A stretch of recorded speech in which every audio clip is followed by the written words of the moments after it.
You're listening to Vancouver Co-op Radio, CFRO 100.5 FM. We're coming to you from the unceded traditional territories of the Squamish, Musqueam, and Tsleil-Waututh nations around Vancouver, BC. I'm your host, Bernadine Fox, and this is the show that dares to change how we think about mental health. Welcome to Rethreading Madness. When I've never been further from knowing what the hell I'm gonna do, when I can't seem to find my way under or over or through. You're listening to Rethreading Madness on Vancouver Co-op Radio, CFRO 100.5 FM. I'm Bernadine Fox. And today I have Audra Phelps with me to come and talk about her experience of leaving Mormonism and finding herself and turning around and helping, as so many of us do when we've gone through something tremendous. We turn around and we help other people, primarily women, isn't it, Audra? So it seems Yes. I mean, I could be really biased in my assertion of that, but it does always seem to me that it's predominantly women that are initially the ones reaching back out to help people. Tell people, folks, about yourself, Audra. Yeah, so I'm currently a coach for moms who have left the Mormon Church. I work exclusively with women because of that difference in conditioning, I would say, that a lot of women have that they're dealing with after they leave the Mormon Church. So I help them to really unravel the web of old beliefs after leaving the LDS Church so that they can discover their own identity as a woman and a mom, because that identity had been given to them for their whole life. And, you know, I have a lot of experience in international education. I've been a teacher and a school director for many years, and I've now been moving into coaching, where I really support moms who are grappling with grief and mom guilt and identity loss after a faith crisis, because their whole world is really shattered when they decide to leave. Because the Mormon faith is it's not just a belief in God or a religion about belief, spiritual beliefs, but it's really your entire lifestyle. It's a prescribed life. It's who you're going to be. It's, you know, what you do on a Monday and a Sunday and a Saturday, even down to what you eat and drink. And so they have to deal with a lot of conditioned beliefs that are in there and figure out which ones really come from them and which ones were given to them. And, you know, a lot of women, when they leave, are really in uncertainty. They're very lonely because you lose an entire community, and many of them often lose family members as well. And at the same time, you're raising kids. And so through some self-discovery and my years of coaching, I've been able to walk that path of uncovering beliefs that resonate and building relationships with my children and helping the women that I work with build relationships with their children that's based on love and trust and navigating that loneliness that comes from starting all over again, really. How long have you been doing this? I've been doing the coaching for about a year, part-time, and now I'm shifting to doing it full-time. So part of my sort of reclamation of who I am was a complete change in career as well. And so, you know, I had gone into education. I was a teacher for many years, then a school director. And as I was analyzing my life after leaving the church, I realized that I had made the decision to be a teacher 15 years ago, not really because it was something that aligned with me, but because it was something that was aligned with what the LDS Church had told me that who I should be. I knew I wanted to work, but the church really encourages women to be stay-at-home moms. And so when I was trying to decide what career to have after I already had 3 kids and they were very young, being a teacher was the most benign job that a Mormon mom could have, because it meant that I could still, be there for the kids on their days off, and we would have the same breaks, and I wouldn't have to put them in daycare. So nobody would look at me sideways if I decided to be a teacher. So I went into teaching, and I wasn't really very passionate about it. There was things I liked about it, especially because I chose biology, and I love biology and science and things like that. But as I was really, after I left the church and really deep diving into who I am and what I want, I realized that the career I was in was not really aligned with who I was. And the things I loved about my job was I really loved working with students when they would come in and sort of, download their problems on, and I would kind of help them, be like a pseudo counselor for them. And I really loved working with parents when I moved into administration, when they would come in and ask about, how do I deal with this certain parenting situation, or they were struggling with their kids. So those were the things I wanted to integrate. And I was actually working with a coach of my own who was helping me work through some of these things. And as I was talking to her, I said, I think I want to be like a parenting coach or some kind of a coach. And she said, well, what demographic do you want to work with? And I said, I don't really know. And then she knew my history. And so she said, well, have you ever thought of working with other ex-Mormon moms?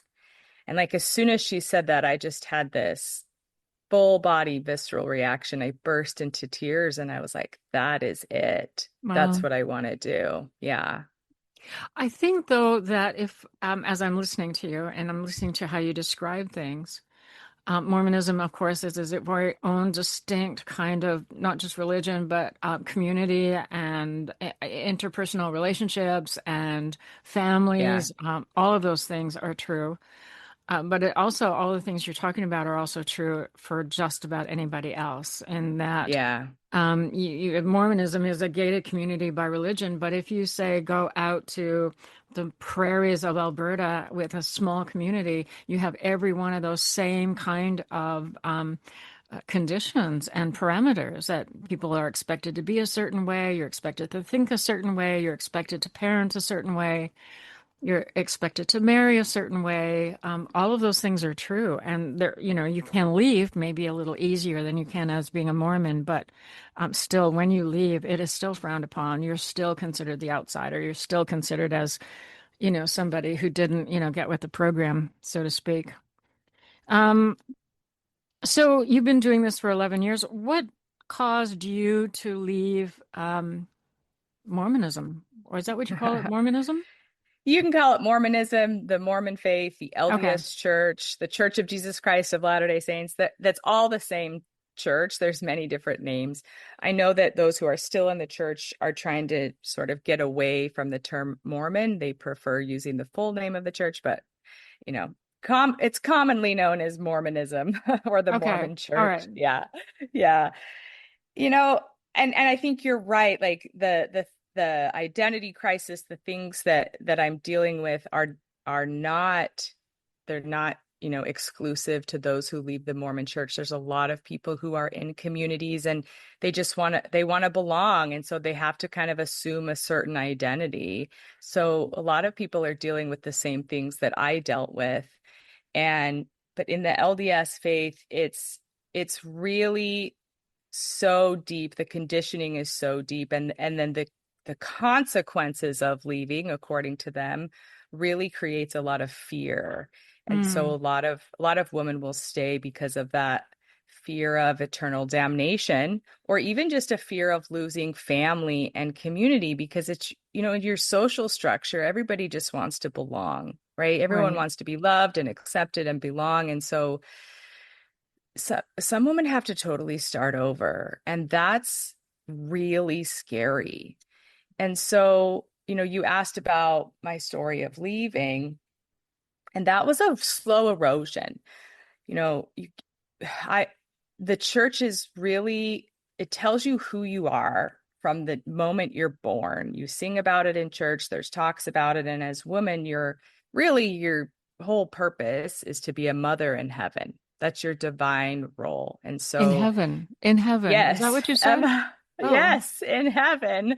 A mother on earth and a mother in heaven. oh, okay. Yes, so it's really, I mean, even in the afterlife, they talk about you're going to be continuing to have children. Wow. And You can just never get yes, away from it. you can never get away from it. That is what you will be here on earth and in the afterlife. And so there's not room to really discover yourself. In fact, as a child, if I had doubts or if I said, that doesn't really sit right with me, I was told that my doubts were sinful and Mm, that I just needed to be obedient. It was all about obedience. This life was about obedience, making your will the Lord's will and showing the Lord that you were worthy of his love in the next life. And so what that taught me was that I had to meet certain conditions to be worthy and loved. And it also taught me to distrust myself. And so if I had a feeling like something didn't sit right or I didn't really believe that, I pushed it down right away because that was my will not becoming one with the Lord's. And so I had to push that down. And so it was that, I mean, that's the conditioning you have from the time you're a small child. And, I got married very young, as most Mormon women do. I got married at age 20 and then started fulfilling my role as a mother and had my first child at 22. And I left the church at age 35, but it was about 10 years of really struggling and feeling a lot of anxiety. So that was the first sign for me that something was off. right. When my kids were young, I would say my youngest was about 3 or 4 years old, who was really struggling with anxiety Hmm. and depression. And I was having severe panic attacks like almost every night. I was, and panic attacks for me looked like hyperventilating, like I just couldn't get a breath. Right. And I couldn't figure out why, because I was doing everything that I was told would bring me happiness. I was checking all the boxes of worthiness, and I still was really struggling. And looking back, that was my body screaming at me that I was in a life that was not aligned, that I was not living true to myself, and I was following someone else's expectations of me. But I didn't even know what my expectations of myself were because I had pushed it down for so long. And so, one of the first things I did when I was really struggling with anxiety and depression, I thought, I need something for myself. I had recognized that I didn't know who I was. And so I decided to go back to school. And because I didn't graduate from university the first time around because I got married so young and had kids so young. Right. And so I went back to school, and what that did for me was a couple of things. One was I really started to find success and accomplishment and a sense of purpose outside of the religion and outside of my home life and outside of being a mother. And then the other thing that did was I really found some deep, authentic friendships. And I started to see the difference between the relationships I had with people at church and the relationships I was having with people outside of the church. And I felt like I could be more free and open, and I could express myself without fear of judgment. And so it was just this amazing contrast of the relationships outside of the church and the relationships in the church. And so And could you I not have finished. both? Sorry. Could you Um, like I why would is that why you left? Is because you like the No, I'm no, that confused. was just kind of no, that was not why I left, but that was one thing that kind of opened my eyes to maybe some of the conditioning in the church and some of the pressures that I Right. felt in the church that Right. other people didn't feel outside of the church. That other people, I started to recognize that other people outside of the church felt much more freedom Mm. and they could explore their opinions, and they could voice their opinions that might dissent from those who they were talking to, and they Right. didn't feel a fear of condemnation if they expressed something that was maybe different from the people they were talking to. So I started to see their freedom, and I started to realize, oh, not everybody feels the way I feel, that they have to live up to a certain expectation and hide anything that doesn't match that expectation. Right. So that was kind of my first step. And then once I started teaching, my husband and I, we really wanted our kids to have a global worldview, and we loved travel. And so we came across the world of international teaching. And we thought, this is a really great opportunity for us, and to move overseas and let our kids explore the world. And he was an elementary school teacher. I was a high school biology teacher. So we were kind of a dream team for international schools, because we could fill, a variety of different roles in the schools. And we moved overseas. We moved to a country that most people have never heard of. We moved to Kazakhstan at first. And what that did for me was two things. One was it really gave me that physical separation from the Mormon bubble, because in the Mormon Church, your social structure is really given to you, and you also go to church with the people who live by you. And Right. I was living in Idaho at the time, so there was a pretty high concentration of Mormons. And so, I was in the daily minutia of it. So I couldn't really see the forest for the trees, right? And so when I had that physical separation from it, I was no longer with people all the time who were Mormon. I didn't have to worry about someone knocking on my door if I didn't go to church on Sunday. Nobody in Kazakhstan even knew what the church was. Right. I could really zoom out and start to see the conditioning. I could start to see the indirect messaging. I could start to see how my life could be different. And I could see it more objectively. And the second thing that did for me, moving to another country, was it allowed me to be exposed to so many different beliefs and cultures, and realize that the Mormon faith didn't have the monopoly on happiness. No. And that it wasn't the only way. It wasn't, the path that everybody must choose. They didn't have a monopoly on spirituality either. And, I would visit like a Hindu temple in India and see these really dedicated followers who were so happy. And then I would go to like a Muslim mosque or a Catholic cathedral or a Zoroastrian temple, and it would feel sacred and it would feel spiritual. And at first that was confusing to me, because that was the opposite of what I was taught. I was taught that anything outside of Mormonism was deceived and didn't have the full truth. But I would feel these amazing feelings in these other sacred places that were based on other beliefs. And I realized that there's not one way to do things, and there's a different path for everyone, and that was beautiful. Yes. Yes. And honestly, when a religion does what you're describing, is they're kind of lying to their folks, and you have to really start to question, why does this religion require you to lie to me so that I follow it? Yes. Yeah. Yes, absolutely. We need to just take a little break, Audra, but we will be right back, folks. Don't go away. We're going to continue on talking about leaving Mormonism and what that does and how you find your way back to yourself. We'll be right back.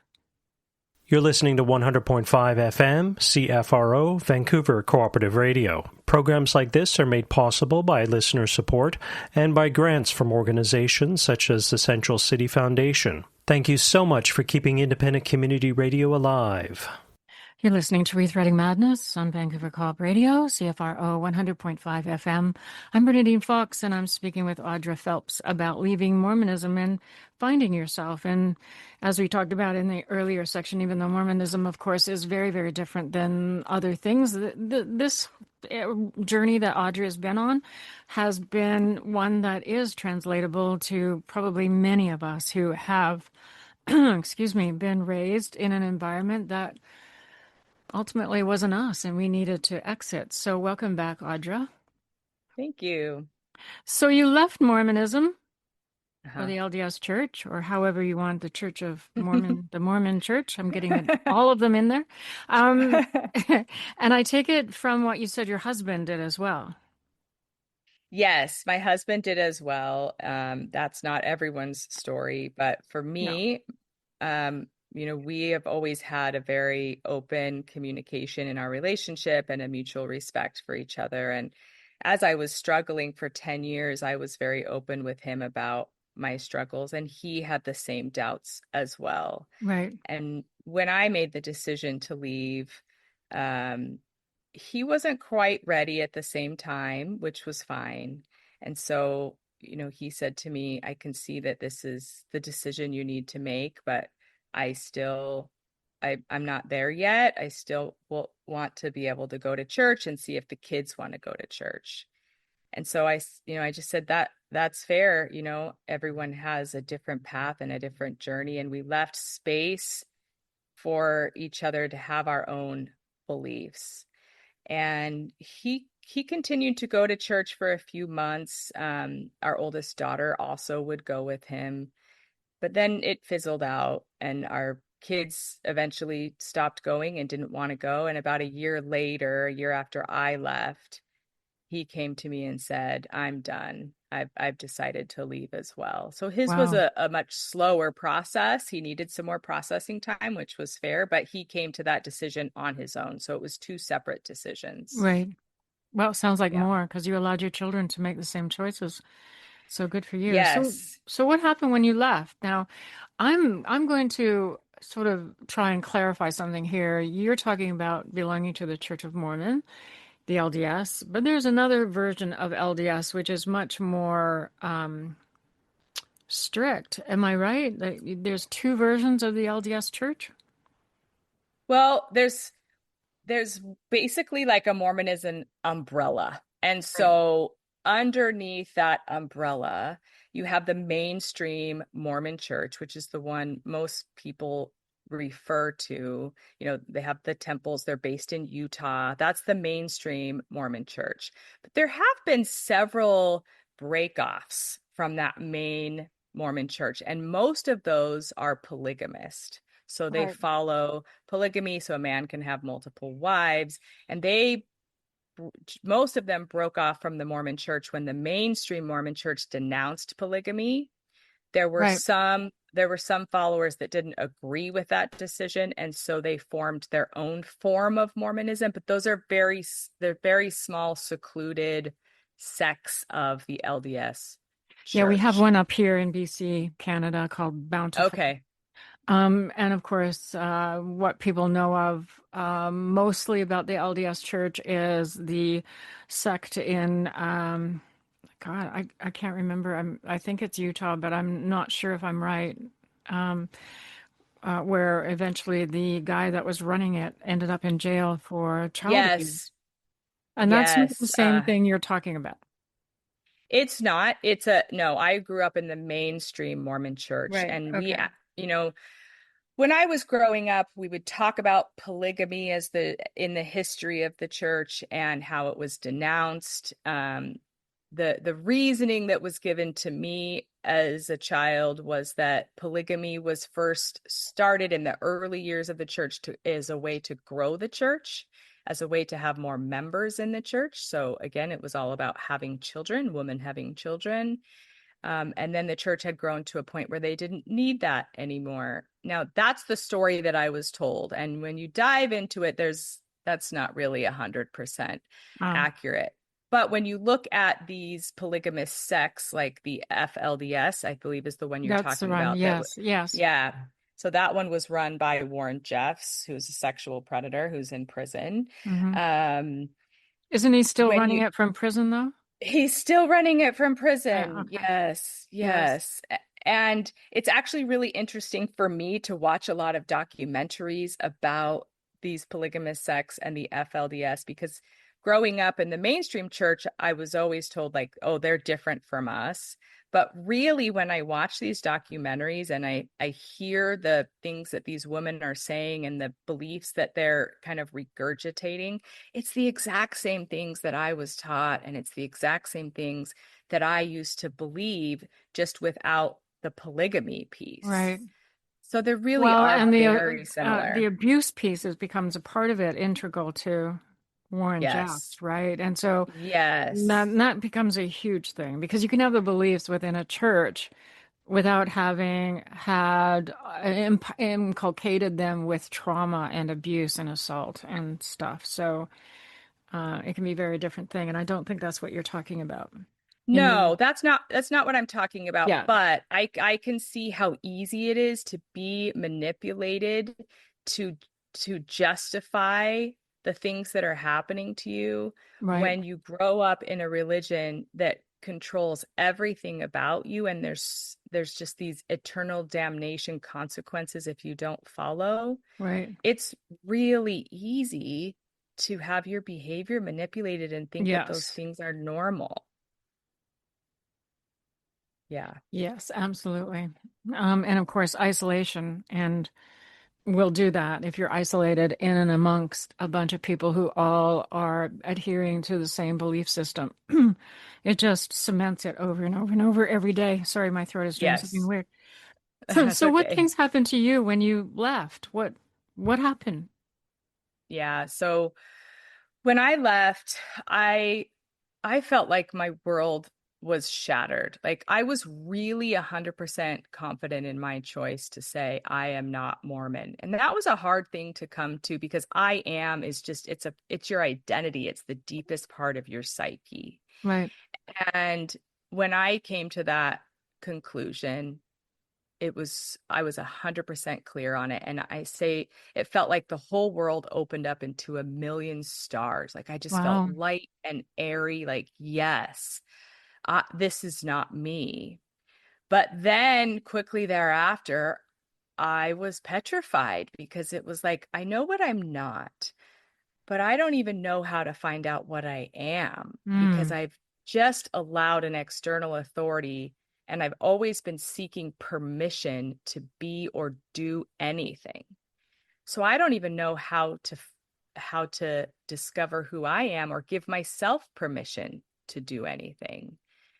And mm, also I was raising kids at the same time. Like, what does this mean for my kids? Because I felt like my definition of a good mom at the time was that I had to have all the answers and I had to, be certain in my beliefs so that they felt well grounded. And if I wasn't certain, then I was ripping the rug of certainty right out from under them.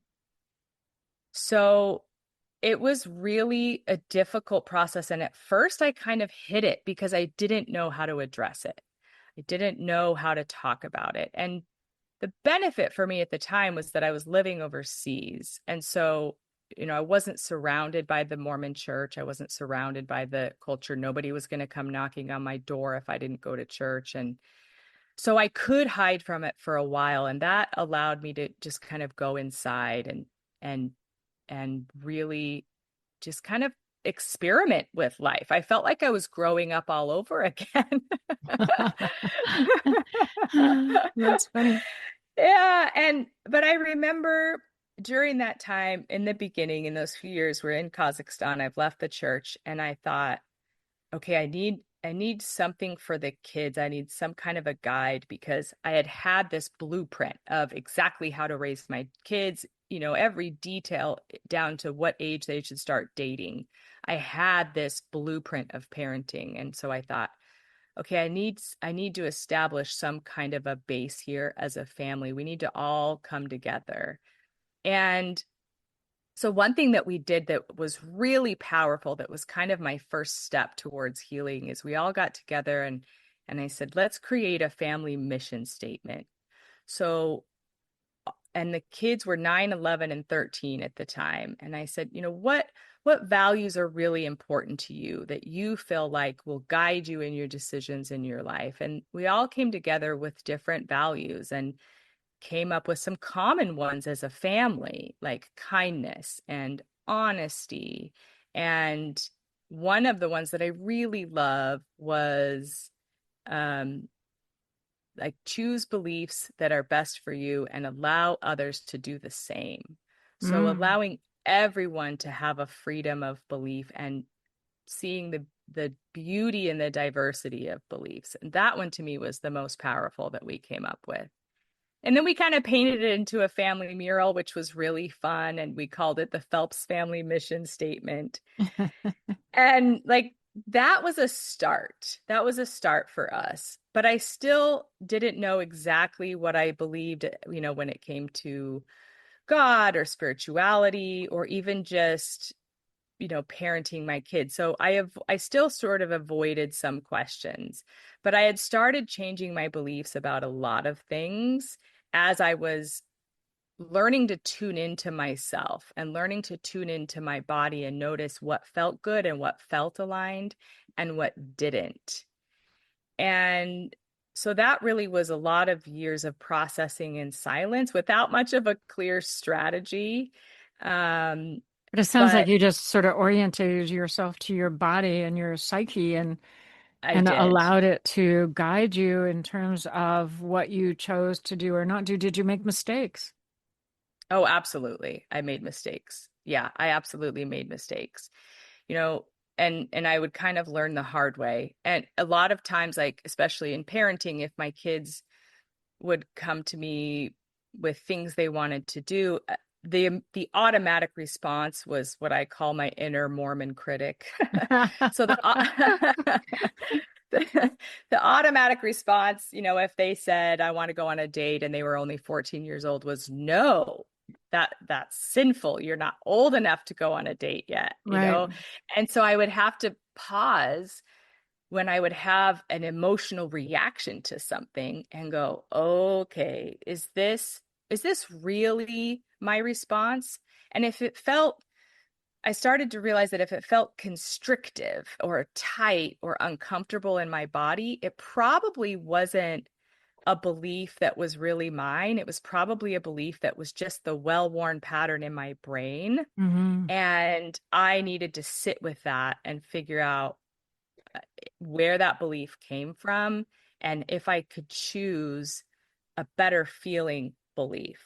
So if I was really comfortable with my daughter going on a date at age 14, I had to sit with that and really learn to tune into myself and see how it felt if I was comfortable with it for me, not because an outside authority told me, that would not be a good idea. So it was a lot of trial and error. There was a lot of times I would react to things emotionally and then have to go back and really think through it and say to my kids or to my husband, you know what? I didn't react the way that I wanted to. Let me redo that, you know. Right. And of course, as parents, God, we have to do that. Like sometimes I feel like I'm doing it every day. Okay, I made a mistake, another mistake. I need to redo this. I'm really sorry. I'm going to try better. And I mean, and you do, of course.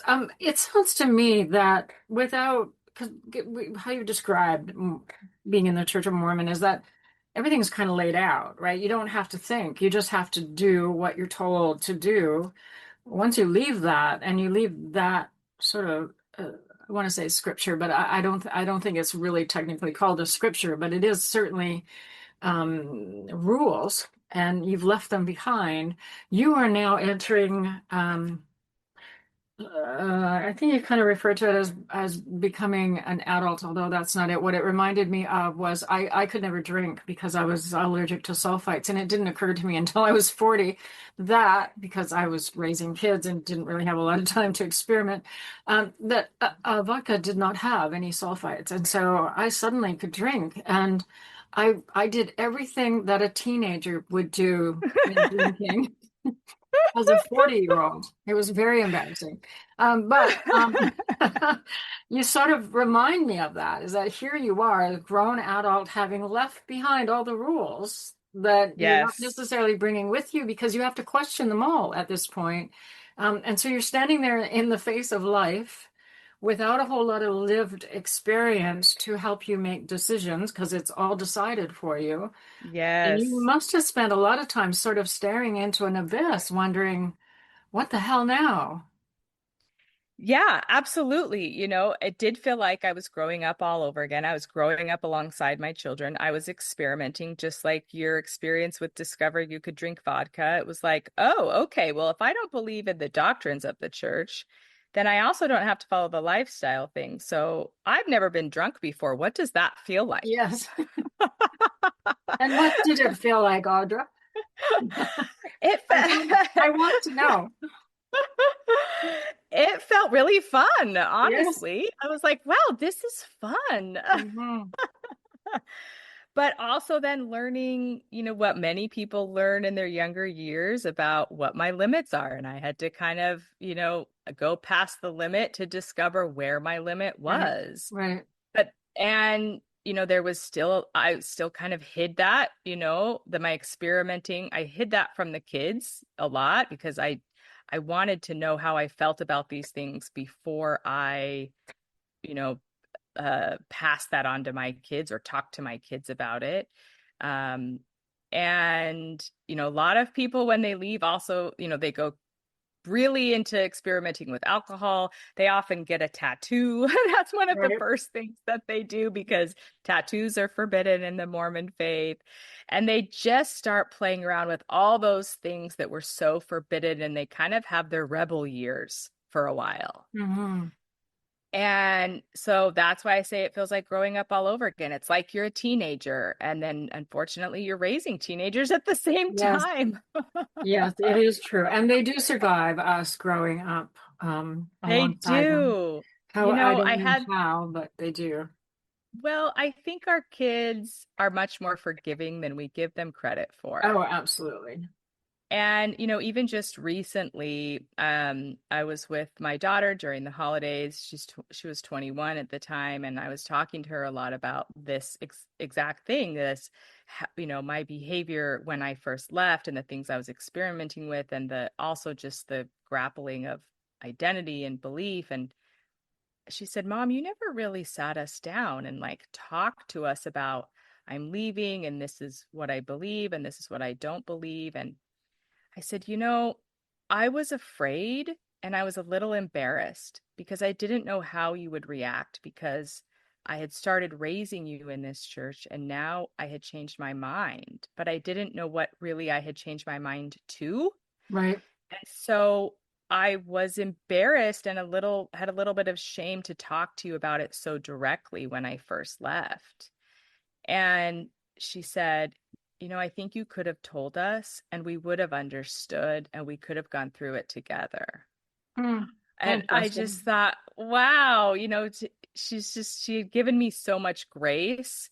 And I also was just really happy that our relationship with her as an adult was to that point where we just had this open communication, and that I could share that with her and she could share that with me, because I never had that as a child. I never had a real open communication. I felt like if I had shared any kind of feeling that was against what my parents expected me to have, that I would be immediately told that I was wrong. Right. And so I loved that our relationship was to that point where we had room to just explore beliefs together and just have a real understanding of each other. Yes. We need to just take a little break here, guys, but we'll be right back with Audra talking about leaving the Mormon Church. We'll be right back. Eoch Tanuyap, Quiget Yuans Quiensna. Hi, everybody. My name is Quiget Yuans. I'm a member of the Squamish Nation and the Yagalanis clan of the Haida Nation. You're listening to Co-op Radio, CFRO 100.5 FM. We live, work, play, and broadcast from the traditional, ancestral, and unceded territories of the Musqueam, Squamish, and Tsleil-Waututh Nations. You're listening to Rethreading Madness on Vancouver Co-op Radio, CFRO 100.5 FM. I'm Bernadine Fox, and I'm having the lovely conversation with Audra Phelps about leaving the Mormon Church and her work helping other moms who've done that kind of find themselves after leaving so much behind that tells you who you are, what you believe, how you should be, how you should live your life. I suspect how to die even. Does the Mormon Church tell you how to die? They tell you where you're going when you die, Ah, and yeah, they definitely have a lot of beliefs around death and the body and the spirit and how to treat the body. So yes, there are some must beliefs be on death for really sure. exhausting to be somebody to come up with, I'm talking facetiously in some ways, to come up with a religion with so many rules to it and then have to gather a bunch of people around to be in that church and then have them make sure they all prescribe to following those particular. I would be exhausted even just thinking about it. Um, so you left, you've been gone for 11 years. You're now working with other people who leave. What is the primary kind of thing that folks are dealing with when they do? And I'm talking sort of about it with you about that, but I'm thinking about a lot of people who leave abusive relationships who go through Mm, exactly the same thing in so mm. many ways. It's not Mormonism, but they are told what to believe, what to think, how to think for themselves, what the rules are. You know, they're not allowed to have critical thinking at all without being punished. So what is the first thing that comes up for folks when they're leaving? There's a lot of things that come up. I think the biggest one is identity. Hmm. And so who am I now and what do I want? I often tell this story, and this was after I'd left. I'd been out of the church for 8 years, and I was making Thanksgiving dinner. Thanksgiving's a big thing in the US, and I was making Thanksgiving dinner, and I still kind of had that belief of the trad wife, the perfect mom. And so I was making everything from scratch, and I was making apple pie and the crust from scratch and cutting up all the apples. And I was finding myself feeling a lot of resentment for all this work that I was doing. And I thought, why am I making apple pie? I don't even like apple pie. And I'm like, so why am I making it? Well, I'm making it because it's my husband's favorite. Right. I thought, gosh, I'm always making what everyone else's favorite is and making sure everyone else has what they want. So if I don't like apple pie, then what kind of pie do I like? And I didn't even know. Wow. I've been out of the church for 8 years, and it's such a simple example, but I couldn't even think of what kind of pie was my favorite because I had spent so many years making sure that everyone else had their favorites. I didn't even explore the option that I could have what I wanted to. Yeah, it's So kind when of I, like being a non-person. yeah, you're just a servant in a lot of ways. Right. And so a lot of women, when they come to me, are at that point of like, I don't even know what I want. So we can't go straight to what do you want your future to be? What kind of career, what kind of goals do you have when they can't even figure out what they want for dinner Right. because they're thinking about what everybody else is going to want for dinner, and then that's what they're going to make. And so that's huge. And a lot of them come to me with I don't know how to raise my kids, but we have to rewind. We have to first go back to, let's work on who you are. Let's work on tuning back into your intuition, and then we can work on the parenting piece. But you need to be clear on yourself first. And one of the first things we have to do is tuning into their body, Mm. learning how to listen to their body. And we start really small. If something feels constrictive and tight and uncomfortable, it's a no. There's something there that doesn't align with who you are. But if something feels expansive and open, like you could take a deep breath, that's a yes. And so we start really small with small decisions, because you have to practice it before you can listen to your body for bigger decisions.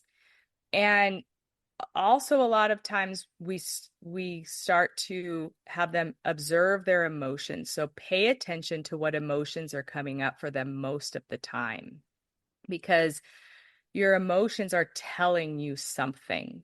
And so if you have an emotional trigger and you're immediately starting to feel frustration or anger, let's dive into that, because it's okay to feel that emotion. You don't have to push it down, because oftentimes anger was considered a sin, and so they immediately dismiss it and push it down. But let's sit with it for a minute and let's process it and find out where that emotion is coming from. And usually it comes from some kind of a belief about your definition of what a good mom is or what a good wife is. And you feel like you're not meeting that definition, but that definition was given to you. So, like, for example, women are often stuck in these feelings of mom guilt. And that comes back to a feeling of, I am a bad mom, based on a definition that was given to her. And maybe she regrets some choices that she made when her kids were younger. And so she has a lot of guilt around that, which makes her feel like she's a bad mom. And so we start to kind of poke holes in that through some questioning. Like, where does that definition of a good mom come from? Did that definition come from you? And if it didn't come from her, then it came from an outside source, maybe the religion, maybe society, maybe her parents, but it's a belief that didn't come from her. And so then we start to realize that that belief is not an absolute truth. So we start to ask, is there ever a time when it's not true? And can you think of something you did that made you a good mom that would make that, that statement of I am a bad mom not true? And so we start to really unravel the beliefs, exactly what they are, where they came from, and noticing how they feel in your body. They're going to often feel very constrictive. And then how can we come up with a definition of what a good mom is that feels good to them, that feels expansive and open? And no, that takes a lot of work. It takes a lot of processing and journaling and practicing, because you're basically rewiring your brain, and you have to set a new pattern. And, you have to, just like a new trail in the mountains, you have to walk it several times for that trail to become well worn. So, Go sorry, ahead. go ahead. I wanted to go back to the idea that anger is sin, and how powerful that is to convince people of that, because in lots of ways, anger is the thing that makes us question and makes us protect ourselves and makes us realize that something wrong is going on. How you go through this thing of helping people identify, and I'm assuming, and a part of that is you're teaching critical thinking to people who probably never had critical thinking if they've been in the church for the whole time. How easy is that? What is that process? I hear about the, how does this feel in your body, and is there something else that you can do and stuff, but at some point having something expansive for people who've lived within a restrictive environment can be terrifying. Yeah, it can be terrifying, because they have no practice with critical thinking, because they've just always been obedient to what they've been told. And so it's not easy. It's really not easy. I left the church 11 years ago, and there's still things I uncover. There's still things that are emotionally triggering, and I go, oh, okay, there's something to heal there. And there's a lot of fear. People don't want to feel the anger. They want to push it down. It's more comfortable to push it down. So we have to really kind of work through. Visualization is a really big thing, visualizing how they want to feel, what's a better feeling emotion. And you can't go straight from like anger to peace. That is way too big of a jump. So we want to do that, though, Audra. You want? I don't want to be angry at people. Well, sometimes I really like being angry at people. I should admit that. But it is true. We live in a society that, forgive and forget, be nice. And Yes. as women, if you're angry as a woman, you're considered hysterical or a Yep. B word or bossy or something negative. Being angry as a woman is never considered a positive thing. I think it is. I just want to say that and put that out there to the world. Being Yep. angry is always positive because it always is telling you something. But you have to not just deal with being angry, but then you deal with the backlash from the people around you for being angry. Um, Yes. and I would think that if folks coming out of the Mormon Church, since they're not escaping from the sect itself, that is a closed community, then they're still having to deal with people around them that are a part of the church. They're not like Yeah. you. They haven't like left the country. Right. Right. There's a lot of grief and it's so much different than grief due to the death of a loved one, because the community, the family, the friends that you're grieving are still alive and they're still there, Right. and you want a relationship with them. And many times, not always, but many times, the realization is that the relationship was based on conditions, and that you had to meet certain conditions in order to be loved, accepted, and belong to the people that you used to belong to. And now you're not meeting their conditions for you anymore. And so either the relationship is completely lost and you have to grieve that, or the relationship is dramatically changed.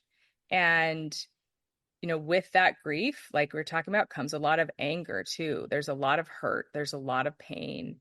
And it's important to move through those things and feel them, because as you feel them, you are going to move that energy out of you. It's really important to process it and move it out of you. And I've heard, and I love the analogy that grief is like a wave, Hmm. on a beach. It comes and it seems all consuming, and let yourself be in that moment. Let yourself be saturated by that wave, feel it, move through it, and then it will recede. And then it will come again. That grief wave will come again. But each time it comes, it might be a little bit less strong as you let yourself really feel it and move through it. And it's also really powerful in those moments to sit and write what you're feeling, and use your words to identify the emotions that are coming up. And you could go to a slightly higher emotion. Like I said, you can't go from grief and anger straight to peace. There's like 20 different emotions in between. So, okay, if I'm feeling grief and anger in this moment and I want to just go one step up, maybe I could just be pessimistic, and I could start writing my feelings out based on a feeling of being pessimistic. Or maybe instead of anger, I just feel frustration. So how can I write out my emotions so they're more about frustration than anger? Right. And sit with that for sometimes days, weeks, maybe even months, depending on how hard the pain is.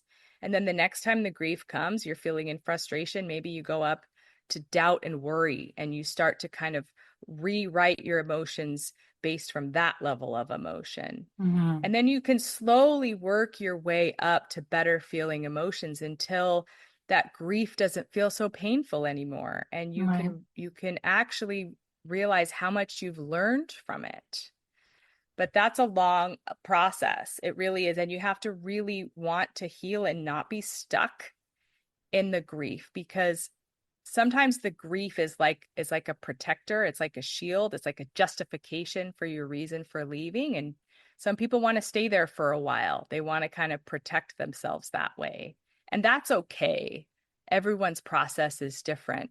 But eventually you get to the point where the grief doesn't bring up pain, it actually brings up all the things that you've learned about yourself by moving through it. Yes. I also think it's very sad. You said something about relationships, and you know, you sort of want to think about religion as this place where people come together and are together because of shared ideas about God or spirituality or something, but from something that you said, just really struck me how sad it is that the relationships are no longer built on authenticity. From what you're describing, they're based on conditions and rules and prescribed ways of being with each other that have nothing to do with authenticity.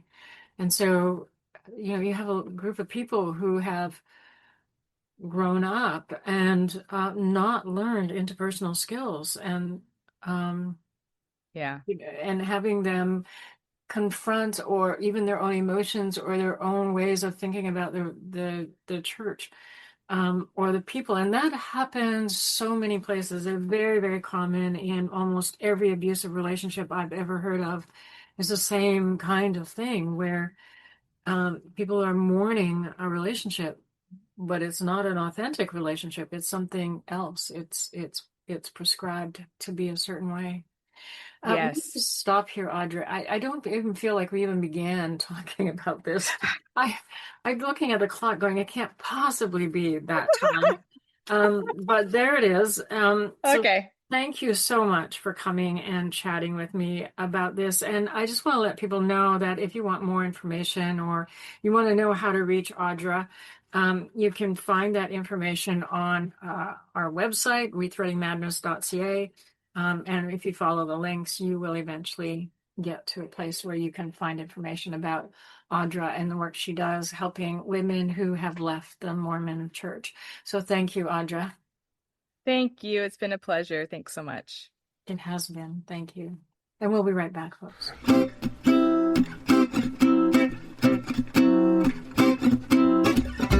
Co-op Radio, 100.5 FM, Vancouver's community radio station for 50 years.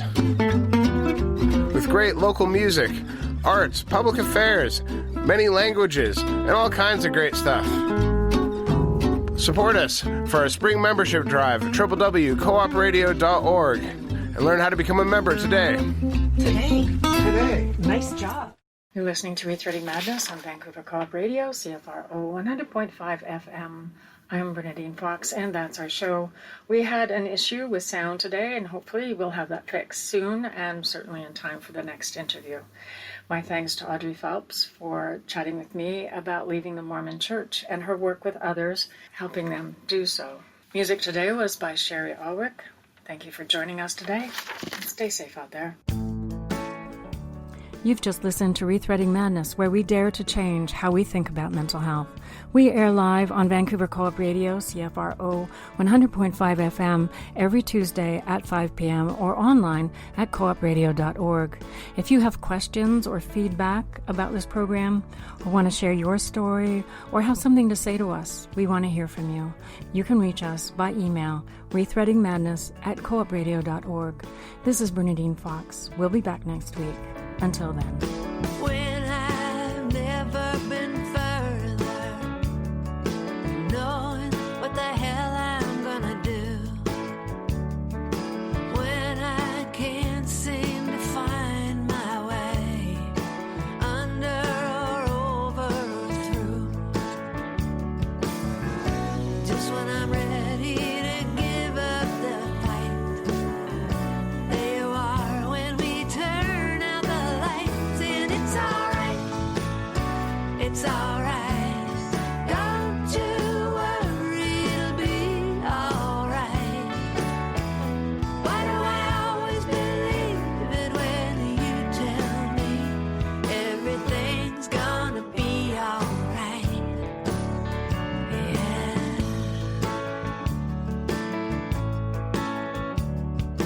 Why don't I wonder how you know? Well, sure.